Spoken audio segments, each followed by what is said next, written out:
I was arguing with a guy on Facebook yesterday about whether or not a chicken nugget is or is not a meatball. And this other guy started coming at me with all this stuff about how he's from Italy and it's like not just about the shape and the contents, but also how you prepare it. And I was like, dude, it's like geometry has no national origin, right? Like the idea of a sphere is the same in all culture. The idea of meat is like, it changes, but if you consider it meat and make it into a ball, it's a meatball, right?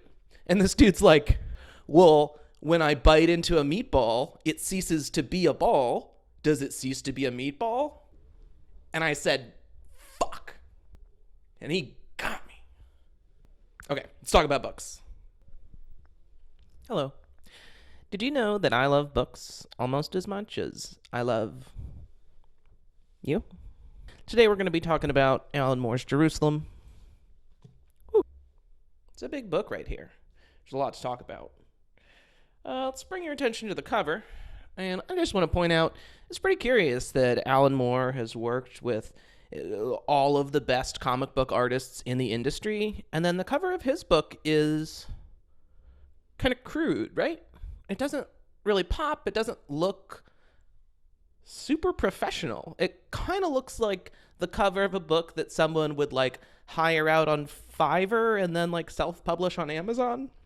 I'm not saying this to be rude. I love it. I think it's so cool. Before getting into kind of the aesthetics of it, I also want to point out it's also so full of detail. And knowing Alan Moore, he's surely to have packed a bunch of little mysteries and clues and things into this image. Looks like some kind of seance going on and a dance scene. Spirits doing things you wouldn't expect to see spirits doing. And some people looking at maybe a development, or maybe that's an art gallery. That looks like a little Alan Moore sitting down there holding a skull. And there's body parts littering the floor. And what is that? Alan Moore's Jerusalem. If we think about the title Jerusalem and Alan Moore's kind of body of work, we can connect the figure of William Blake into this. William Blake's magnum opus and his longest work was also titled Jerusalem. Alan Moore is a huge William Blake fan, as am I. And so we can begin to recognize the ideas of homage, that this image might be Blakean in its concept. And then if we look at the full jacket art, we can see Alan Moore drew this image himself, which is so cool. He's not an illustrator per se, like he's a brilliant writer, and he's done illustration like he did a comic strip called something the Magic Cat. The Magic Cat. Anyway, in drawing this himself, what Alan Moore's done is like further evoked Blakean imagery because William Blake did everything himself, right? He was the author and the illustrator and the publisher. So one thing that the cover reminds me of is William Blake's idea of Golgonooza, which was his fourfold spiritual city that is also a body. And we have that kind of like body, spirituality, cityness all kind of layered into one thing. So much work went into this to make this perfect.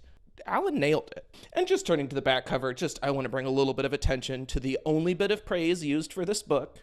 Joshua Chamberlain from Naseby Church of England Primary School. All in all, you are the best author in human history. Please write back. Come on, that's so cute. 4 stars for Jerusalem.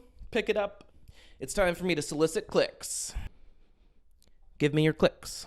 Click me subscribe. Click me like. Click me comment. Write your opinions, thoughts, ideas. Engage with me. And also, boy, if you could consider clicking through to the purchasing of a property in Costa Rica, Osapen Realty has got the place for you. Support the channel. Buy a house. I don't want to take your money at the detriment of you needing that money. Like, we all need money, but we also need houses in Costa Rica. But also, maintaining a property in Costa Rica is difficult work. Like, you move there, or you put a lot of money into like having other people stay there all the time.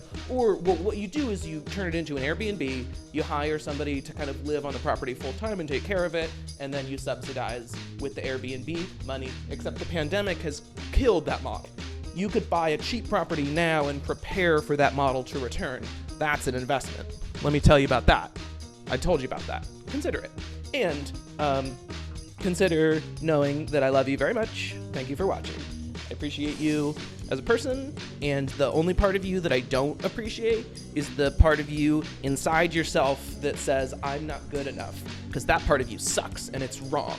You are good enough, and when you can see that the way that other people see that, you're going to live a much happier, fuller life. So, thank you for watching.